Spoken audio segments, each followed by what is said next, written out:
기도하겠습니다.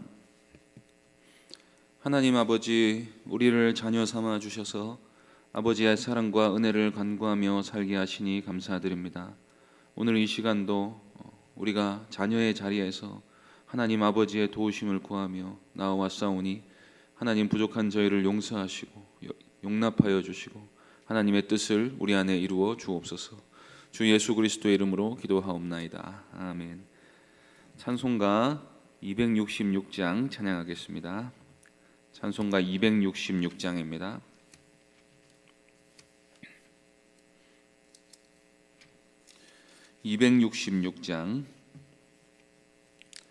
찬송가 266장 함께 찬송하겠습니다. 주의 피로 이룬 샘물 참 깊고 넓도다. 구원하는 그 신능력 다 찬송할지라.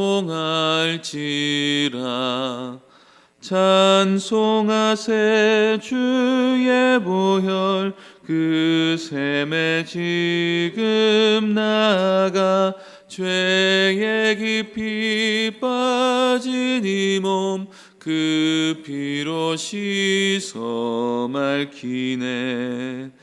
죄악 세상 이김으로 거룩한 길 가는 나의 마음 성전 삼고 주께서 계시네. 찬송하세 주의 보혈 그 샘에 지금 나아가 죄에 깊이 빠진 이 몸 그 피로 씻어 맑히네. 주 예수를 깊이 아는 놀라운 그 은혜 하늘나라 즐거움이 매일 새롭도다. 찬송하세 주의 보혈 그 샘에 지금 나아가 죄에 깊이 빠진 이 몸 그 피로 씻어 맑히네. 하나님 말씀은 아모스 7장 1절부터 6절까지입니다. 구약성경 1281쪽입니다. 아모스서 7장 1절부터 6절까지입니다. 7장 1절부터 6절까지 한 절씩 교독하겠습니다. 주 여호와께서 내게 보이신 것이 이러하니라. 왕이 풀을 벤 후 풀이 다시 움돋기 시작할 때에 주께서 메뚜기를 지으시매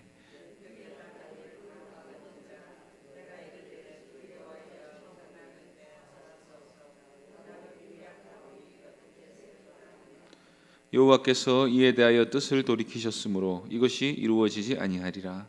여호와께서 말씀하셨느니라.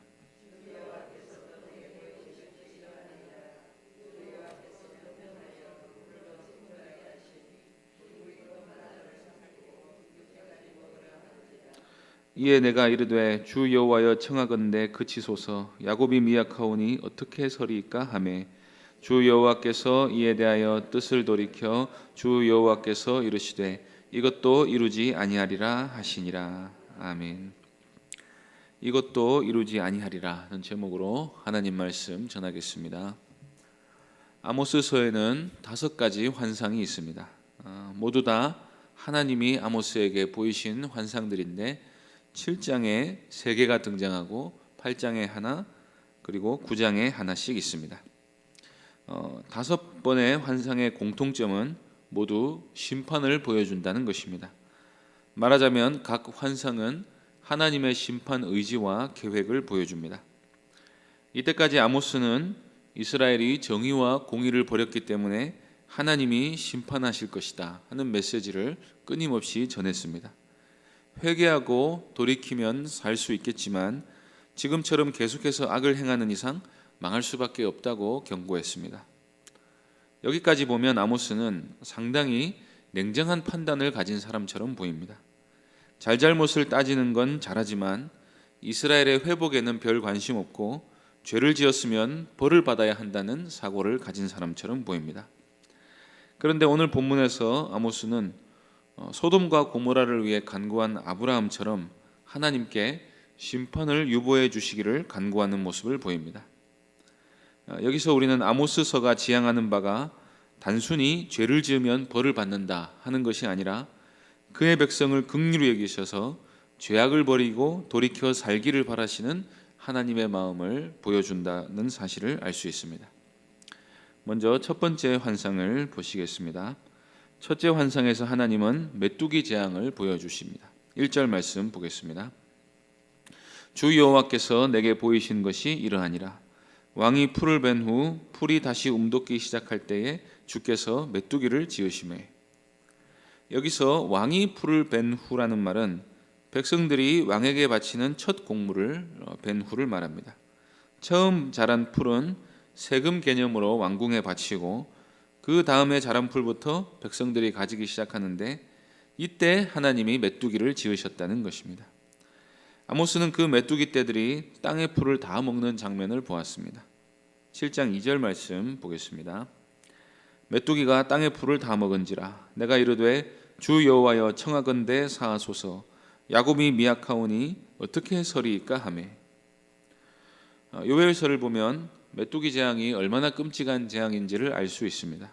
말 그대로 먹을 게 완전히 사라집니다. 풀이 다 사라지면 가축들도 먹을 게 없어지기 때문에 생존에 큰 위협을 받게 됩니다. 아모스는 그 모습을 보고 마음에 큰 동요가 일어났습니다. 저건 사람이 당할 고통이 아니겠다는 생각이 들었습니다. 북이스라엘 운명에 대해 특히 왕은 그래도 왕과 궁궐에 있는 자들은 살겠지만 백성들이 당할 운명에 대해 긍휼과 연민의 감정이 일어났던 것입니다. 그래서 하나님께 간구합니다. 하나님 용서하옵소서. 연약한 야곱이 어떻게 감당할 수 있겠습니까? 아시다시피 아모스는 북이스라엘 사람이 아닙니다. 남유다에서 올라온 선지자입니다. 그래서 마치 요나 선지자가 니느웨에 가서 외쳤듯이 40일이 지나면 이 성이 무너지리라 하고 별 관심 없이 예언만 하고 돌아올 수도 있었습니다. 북이스라엘이 망해도 자기 일이 아닐 수 있었습니다. 오히려 지금 쏟는 에너지를 남유다의 경건의 회복을 위해 쏟는 것이 나을 수도 있었습니다. 그런데 아모스는 하나님이 메뚜기 재앙을 준비하시는 모습만 보고도 야곱의 미약함을 떠올립니다. 저건 감당 못하지 않겠는가? 하나님 청하오니 그것만은 거두어 주옵소서. 이 아모스의 간구를 듣자마자 하나님이 뜻을 돌이키십니다. 3절입니다. 여호와께서 이에 대하여 뜻을 돌이키셨으므로 이것도 이루어지지 아니하리라. 여호와께서 말씀하셨느니라. 아모스가 북이스라엘에 일어날 끔찍한 재난 하나를 막아낸 것입니다. 본래 이 간구는 북이스라엘 왕들이나 제사장들이 해야 할 간구였습니다. 그런데 아무도 북이스라엘의 모습이 병들었다고 생각하지도 않고 영적인 빈곤의 상태를 염려하지도 않고 심판이 올 것을 내다보지도 못하고 있습니다. 왜냐하면 아모스가 예언하던 때는 북이스라엘이 여로보암 2세의 치세 아래에서 전성기를 구가하고 있을 때였기 때문입니다. 그러나 북이스라엘이 주변 나라들에 비해 상대적으로 강대국이 되고 큰 어려움이 없이 형통한 것처럼 보이고 경제적으로 발전을 이루고 있는 것처럼 보일 때 아모스는 북이스라엘의 영적인 상황은 한없이 암담해져 있는 것을 보았습니다. 경제적으로, 군사적으로, 정치적으로는 잘 되어 있는 것처럼 보이는데 영적으로나 도덕적으로 볼 때 북이스라엘은 마치 비온 뒤에 미끄럼틀을 타는 것처럼 무서운 속도로 끊임없이 추락하고 있었던 것입니다. 그래서 아모스는 야곱이 미약하다고 합니다. 한없이 약해져 있다고 합니다. 영적인 눈으로 보았을 때 북이스라엘은 부유한 게 아니라 극도로 빈곤해져 있는 상태였습니다. 오늘날 우리나라는 전례 없는 부유한 시대를 달리고 있습니다. 전 세계적으로 한국의 위상이 날이 갈수록 높아져 가고 있습니다. 경제, 문화, 예술, 군사, 무역, 과학, 기술 등 거의 모든 면에서 거의 최고 수준에 도달해 있습니다. 한국은 이미 많은 나라들의 선망의 대상이 되어 있고 성장의 롤모델이 되어 있습니다. 그런데 우리나라의 도덕적, 영적 수준은 그런 발전의 수준에 비례하고 있습니까? 경제가 발전하고 삶이 편안해질수록 교회의 힘도 그만큼 약해지고 있습니다. 가진 게 많을수록 그걸 가지고 끊임없이 쾌락을 추구하고 있습니다. 오죽하면 우리나라를 재밌는 지옥이라고 하지 않겠습니까? 정말 누구보다도 열심히 일하고 누구보다 열심히 놉니다. 낮에도 밤에도 불이 꺼지지 않습니다. 인생의 목적이 천편일률적으로 먹고 마시고 즐기는 것이 되었습니다. 성윤리가 갈수록 무너져서 이제는 거의 선진국들을 금세 따라잡을 기세입니다. 돈 있는 사람들 중심으로 마약까지도 이제 유통이 되고 있습니다. 이제 우리가 우리나라의 현 상황을 평가하는 기준을 다르게 보아야 할 때입니다. 황금의 논리로 따지자면 지금 우리는 충분히 잘 되어 있습니다. 욕심을 좀 내려놓는다면 상대적으로 볼 때 우리는 충분히 풍요 속에 살고 있습니다. 그런데 말씀의 기준으로 현 시대의 상황을 평가해 보면 분명히 과거보다 도덕적 수준이 형편없이 떨어진 것이 분명합니다. 이 상태를 우리가 잘 되어 가고 있다고 보아야겠습니까? 아니면 망해가고 있다고 보아야겠습니까? 교회는 어떠합니까? 교회는 거룩해져 가고 있습니까? 날이 갈수록 빈곤해져 가고 있습니까? 교세나 재정적인 측면을 말하고 있는 게 아닌 것을 알고 계실 것입니다. 기본적으로 영적인 필요에 대한 갈급함이 많이 사라져 있습니다. 예수님을 믿으면 자기를 부인하는 게 아니라 세속적 욕심을 더 부리고 인생의 것을 더 많이 가지려고 합니다. 크리스천의 도덕적 탈선이 날이 갈수록 심해지고 있습니다. 세상과의 구별도 점점 사라지고 있습니다. 어쩌면 현재 교회는 아모스처럼 깨어있는 몇 사람의 기도로 지탱되고 있는지도 모르겠습니다. 하나님 그래도 남은 은혜를 베풀어 주옵소서, 이 기도로 유지되고 있는지도 모르겠습니다. 저는 개인적으로 우리나라의 도덕적 타락을 늦추는데 그래도 크리스천들이 일조하는 바가 많다고 생각합니다. 여전히 교회는 성적인 순결을 외치고 있고 생활 모든 면에서 높은 수준의 윤리를 말하고 있습니다. 나라를 위해 기도하는 사람도 결국에는 신자들밖에 없습니다. 그래서 만일 아모스와 같은 기도의 사람들, 나 자신의 일뿐 아니라 공동체의 일에 대한 끝없는 관심과 긍휼을 가지고 영적인 바른 진단 기준을 가지고 우리의 영적인 빈곤한 현실에 대해 애통하는 마음을 가지고 기도하는 사람들이 사라진다면 그때는 정말로 암담하게 될 것입니다. 그러니 우리가 영적인 쇠퇴기에 산다고 판단된다면 세상 잠에서 깨어나 교회와 세상을 위해 기도하기를 쉬지 말아야 할 의무가 우리에게 여전히 있는 것입니다. 하나님이 보이신 둘째 환상도 재앙의 내용만 다를 뿐 의미는 같습니다. 4절에서 하나님은 아모스에게 불이 온 세상을 삼키는 모습을 보여주십니다. 4절 보시겠습니다. 주 여호와께서 또 내게 보이신 것이 이러하니라. 주 여호와께서 명령하여 불로 징벌하게 하시니 불이 큰 바다를 삼키고 육지까지 먹으려 하는지라. 하나님이 불로 이스라엘을 징벌하시는데 그 불이 큰 바다는 이미 삼켰고 육지를 먹으려고 하는 모습을 보았습니다. 여기서 바다는 원어로 보면 지하수를 말합니다. 노아의 홍수 때 기품의 샘이 터졌다 할 때 그 샘을 말합니다. 아마도 이 재앙은 엄청난 기근으로 인해 땅속에 저장된 물까지도 말라서 땅이 쩍쩍 갈라질 위기에 있는 재앙을 말하는 것 같습니다. 또 이렇게 건조한 시기에는 자연적인 불도 실제로 많이 나기 때문에 불이 육지를 먹으려 한다는 말은 결코 과장이 아닐 수도 있습니다. 사람들이 뜨거운 떼약볕으로 인해 검게 그을려 있을 뿐 아니라 굶주려서 백가죽이 등에 붙어있는 모습을 상상만 해도 괴로운데 그걸 영상으로 본 아모스는 또 하나님께 엎드립니다. 5절 말씀 보겠습니다. 이제 내가 이르되 주 여호와여 청하건대 그치소서, 야곱이 미약하오니 어떻게 서리이까 하매. 이게 진짜 선지자의 자세인 것입니다. 오늘날로 말하면 모든 신자는 왕같은 제사장으로 부름을 받았으니 패역한 세상을 위해 간구하는 역할도 신자가 감당해내야 하는 것입니다. 교회가 타락하고 병폐에 빠져 있으면 그를 위해서 간구하는 역할을 이 영적인 상황을 눈으로 본 자들이 감당해야 하는 것입니다. 이 간구를 듣고 이때도 하나님이 전과 같이 뜻을 돌이키십니다. 6절 보시겠습니다. 주 여호와께서 이에 대하여 뜻을 돌이켜 주 여호와께서 이르시되 이것도 이루지 아니하리라 하시니라. 하나님이 아모스의 간구를 듣고 뜻을 돌이키셨습니다. 그런데 여기서 우리는 이상한 점 하나를 발견할 수 있습니다. 이렇게 쉽게 뜻을 돌이키실 거면 뭐하러 심판을 계획하셨습니까? 아모스에게 그걸 또 보여주신 이유는 무엇입니까? 우리는 우리의 간구가 하나님의 심판을 무조건 연기시키거나 우리의 기도로 하나님의 뜻을 바꿀 수 있다는 생각은 조금도 하지 말아야 합니다. 하나님의 뜻과 계획은 영원 전부터 작정된 것입니다.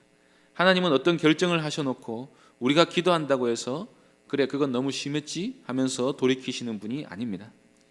우리가 기도해서 응답되는 것은 그게 본래부터 하나님의 뜻이었기 때문입니다. 그러면 우리는 이 부분에서 아모스의 기도가 하나님의 뜻에 합했다는 사실을 알 수 있습니다. 하나님이 재앙을 준비하실 때 그 뜻을 실행하지 말아주시기를 기도하는 자를 찾았다는 것입니다. 먼저 우리는 하나님이 아모스에게 보여주신 심판의 내용이 그들이 지금 응당받아야 할 재앙이라는 사실을 알 수 있습니다. 공의대로 판결해 버리시면 시내산 언약의 저주를 그대로 실행하시면 메뚜기 재앙도 당해야 되고 혹독한 기근도 겪어야 합니다. 그런 재앙이 이루어진다 할지라도 하나님의 의에는 아무런 손상이 없을 뿐 아니라 오히려 공의가 시행돼야 옳은 것입니다. 따라서 우리는 하나님이 북이스라엘의 죄 때문에 이런 재앙들을 준비하실 만큼 진노로 불타오르고 계시다는 사실을 읽을 수 있습니다. 그러면서 그와 동시에 우리는 하나님이 이스라엘을 향해 타오르는 긍휼을 품고 계심을 볼 수 있습니다. 그것은 지금 당장 내려져야 될 하나님의 진노를 억누를 만큼 강렬한 긍휼입니다. 그러므로 야곱이 미약하니 어떻게 설 수 있겠는가 하는 아모스의 마음은 사실 지금 하나님이 품고 계신 마음인 것입니다. 재앙을 내리긴 내려야겠는데 어쩌면 그래야 사람이 자기 죄를 깨닫고 더 범죄하지 않는 길이 되는 것인데도 하나님은 그렇게 쉽게 심판의 결단을 내리지 못하고 계신 것입니다. 열왕기하 14장 26절에서 하나님은 북이스라엘의 죄악에도 불구하고 그들을 회복시켜 주신 이유에 대해 이스라엘의 고난이 심해서 매인자도 노인자도 없고 이스라엘을 도울 자도 없음을 보았기 때문이라고 말씀합니다. 한마디로 이제 더 이상 때릴 때도 없고 너무 불쌍해서 은혜를 베풀어 주셨다는 것입니다. 본래 메뚜기 재앙과 기근을 보내셔야 되는데 하나님이 반대로 복을 주셨다는 것입니다. 우리는 이 부분에서 하나님이 정말로 우리를 자녀처럼 사랑하신다는 사실을 깨닫게 됩니다. 잘못해도 자녀는 자녀이고 때로는 잘못했는데도 그리고 계속 잘못하고 있는데도 밥도 주시고 용돈도 주시고 매는 또 다음에 때리고 하시는 것입니다. 율법을 지켜야 자녀됨의 은혜를 계속해서 누리는 이스라엘에게도 그런 아버지 되심을 보여주셨다면 새 언약의 백성된 우리들은 얼마나 더 이 은혜를 많이 누리겠습니까? 신자는 우리의 어떠함과 관계없이 예수 그리스도로 말미암아 이 자녀됨의 은혜를 거저 그리고 영원히 누리게 됩니다.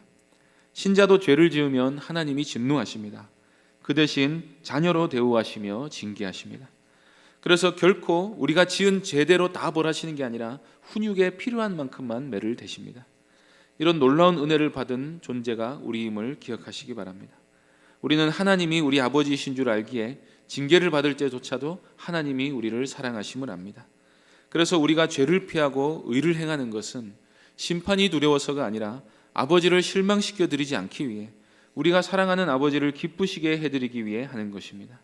하나님이 우리를 자녀로 대우하심이 얼마나 큰 영광인지를 알아서 하나님을 기쁘시게 하는 삶을 살 뿐 아니라 아모스처럼 죄악에 빠진 영혼들, 죄악에 빠진 공동체를 위해 간구하는 자리에까지 이르는 주의 신실한 자녀들 되시기를 바랍니다. 기도하겠습니다. 하나님 아버지, 우리를 자녀 삼으셔서 우리를 긍휼히 여기시는 그 자리에 우리가 있게 하시니 참으로 감사드립니다. 우리가 미약한 자리에 있지만 하나님 우리를 불쌍히 여기셔서 참 날마다 거룩의 길로 우리를 인도하여 주시고 우리가 또한 하나님의 뜻을 바르게 헤아려서 공동체를 위한 간구를 드리는 하나님의 긍휼에 우리가 동참하는 신실한 주의 자녀들 되게 하여 주옵소서. 주 예수 그리스도의 이름으로 기도하옵나이다. 아멘. 하늘에 계신 우리 아버지여, 이름이 거룩히 여김을 받으시오며 나라의 임하옵시며 뜻이 하늘에서 이룬 것 같이 땅에서도 이루어지이다. 오늘날 우리에게 일용할 양식을 주옵시고 우리가 우리에게 죄 지은 자를 사하여 준 것 같이 우리 죄를 사하여 주옵시고 우리를 시험에 들게 하지 마옵시고 다만 악에서 구하옵소서. 대개 나라와 권세와 영광이 아버지께 영원히 있사옵나이다. 아멘. 이 시간 말씀을 기억하며 기도해 주시고 교회당 건축을 위해서 또 주일학교 여름 사역을 위해서 기도해 주시고 오늘 있을 수요 예배를 위해서 기도하시고 개인적으로 기도하시기 바랍니다.